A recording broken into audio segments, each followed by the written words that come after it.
Assalamualaikum adik-adik semuanya. Kita masuk ke bab baru yuk. Kali ini tentang termokimia ya. Penasaran? Simak baik-baik videonya, jangan di skip biar kalian benar-benar ngerti ya.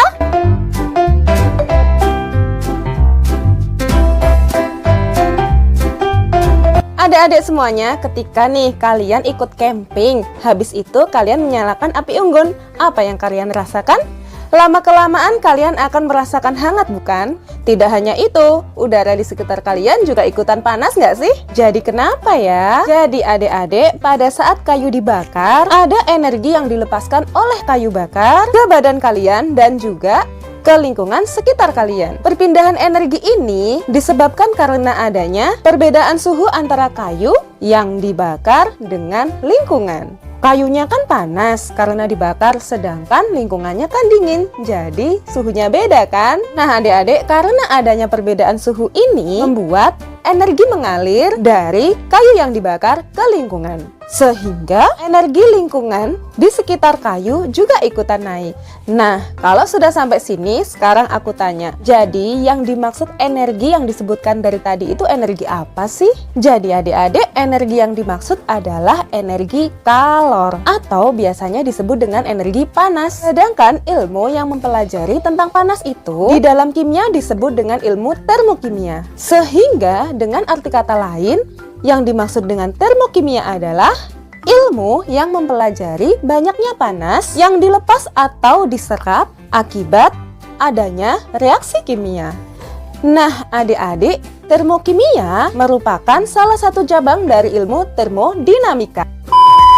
Jadi, kenapa ya termokimia kok bisa merupakan salah satu cabang dari termodinamika? Kalian simak pembahasan berikut ini. Hukum termodinamika yang pertama disebut juga dengan hukum kekekalan energi, di mana disebutkan bahwasannya energi tidak dapat diciptakan dan tidak dapat dimusnahkan, tetapi dapat diubah dari bentuk energi yang satu ke bentuk energi yang lainnya. Nah, adik-adik, dalam ilmu kimia, energi yang dimaksud ini disebut dengan energi dalam, di mana pengertiannya adalah jumlah energi yang dimiliki oleh sistem molekul. Sedangkan energi dalam ini merupakan penggabungan dari energi kinetik dan energi potensial. Jadi artinya suatu benda atau suatu molekul itu pasti memiliki energi potensial dan energi kinetik. Nah, jika pada benda tersebut energi potensialnya turun, maka energi akan dirubah menjadi energi kinetiknya. Dengan arti kata lain, energi kinetiknya jadi bertambah. Kalau sudah kayak gitu, tetap berlaku fenomena hukum kekekalan energi bukan? Nah adik-adik, energi dalam ini bisa bertambah juga bisa berkurang. Energi dalam akan bertambah jika sistem menyerap panas dan sistem menerima kerja. Kemudian energi dalam akan berkurang jika sistem melepaskan panas dan sistem melakukan kerja. Nah adik-adik, harga energi dalam tidak dapat diukur, yang dapat diukur hanya perubahannya saja. Itulah mengapa biasanya memakai lambang delta. Nah adik-adik, perubahan energi dalam ini bisa berupa kalor atau berupa kerja, sehingga dinyatakan sebagai delta E sama dengan Q ditambah dengan W, di mana Q adalah kalor dan W adalah kerja. Adik-adik semuanya, umumnya reaksi kimia dilakukan pada sistem yang terbuka, pada kondisi dan tekanan atmosfer yang dinyatakan dalam suatu besaran. Nah, besaran itu disebut sebagai entalpi. Sehingga dapat dikatakan bahwa pengertian entalpi adalah suatu kalor yang dikandung oleh suatu zat atau sistem. Entalpi dinyatakan sebagai jumlah energi dalam atau E dan hasil kali antara tekanan atau P dengan volume atau V yang dimiliki oleh sistem. Nah adik-adik, setelah kita mengetahui entalpi itu apa, sekarang mari kita bahas tentang perubahan entalpi.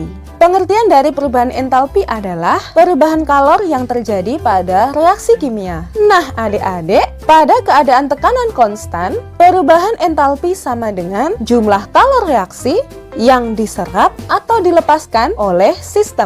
Kemudian adik-adik, nah karena entalpi merupakan fungsi keadaan, maka perubahan entalpi hanya ditentukan oleh keadaan awal dan keadaan akhir sistem. Karena dalam ilmu kimia, yang dimaksud sistem biasanya merupakan reaksi kimia, maka keadaan awal merupakan reaktan dan keadaan akhir merupakan produknya. Maka didapatkan rumus perubahan entalpi adalah H produk dikurangi dengan H reaktan. Adik-adik semuanya, dalam reaksi kimia kita akan mengenal sistem dan lingkungan. Jadi apa sih yang dimaksud dengan sistem dan apa sih yang dimaksud dengan lingkungan? Sistem merupakan bagian dari alam semesta yang menjadi pusat perhatian kita. Sedangkan lingkungan adalah bagian dari alam semesta yang ada di luar sistem yang berinteraksi langsung dengan sistem. Jadi kalau misalkan digambarkan kayak gini ya adik-adik, sistem merupakan reaksinya, sedangkan lingkungan adalah wilayah di sekitar sistem. Nah adik-adik, sistem itu dibagi menjadi 3 jenis. Ada sistem terbuka, ada sistem tertutup, dan ada sistem terisolasi. Sekarang mari kita bahas tentang sistem terbuka dulu ya adik-adik. Dimana pada sistem terbuka, antara sistem dan lingkungan dapat terjadi perpindahan energi berupa kalor maupun perpindahan materinya. Misalkan aku mempunyai cairan HCl dalam tabung reaksi nih, aku masukkan dengan Fe. Maka reaksi yang terjadi adalah Fe ditambah dengan HCl menghasilkan FeCl2 ditambah dengan H2 kan? Karena di sana tidak dikasih tutup tabung, maka gas H2 dapat keluar berupa gelembung ke lingkungan di sekitar tabung, lebih tepatnya mengarah ke atas tabung kan? Nah, gas H2 ini dianggap sebagai materi yang pindah dari sistem ke lingkungan. Kemudian kalau misalkan dirasakan di sekitar tabung pasti terasa lebih hangat kan? Maka itu merupakan tanda energinya keluar dari sistem ke lingkungan. Adik-adik, sekarang kita lanjut ke sistem yang tertutup ya. Pada sistem tertutup, antara sistem dan lingkungan dapat terjadi perpindahan energi berupa kalor, tetapi tidak terjadi perpindahan materi. Contohnya di sana ada cairan HCl lagi aja ya. Aku tambahi dengan Fe, kemudian aku tutup. Di sana gas H2-nya nggak bisa keluar kan? Jadi tidak ada materi yang berpindah dari sistem ke lingkungan. Tapi di sekitar tabung terasa agak hangat. Hal itu merupakan pertanda energinya keluar dari sistem ke lingkungan. Nah adik-adik, sekarang kita lanjut ke sistem terisolasi, di mana pada sistem ini antara sistem dan lingkungan tidak terjadi perpindahan energi berupa kalor maupun tidak terjadi perpindahan materi. Jadi di sana yang terjadi adalah tabung yang berisi HCl aku reaksikan dengan Fe, kemudian aku tutup dan aku letakkan di suatu wadah yang kedap. Jadi di sana H2-nya juga nggak keluar, kemudian kalornya juga nggak keluar ke sistem di sekitar wadah kedap. Alhamdulillah adik-adik, untuk termokimia sudah dibahas sebagian ya. Untuk sebagian lagi akan dibahas di video selanjutnya. Semoga ilmu kali ini bermanfaat untuk kalian. Akhir kata, wassalamualaikum warahmatullahi wabarakatuh. Dadah. Sedangkan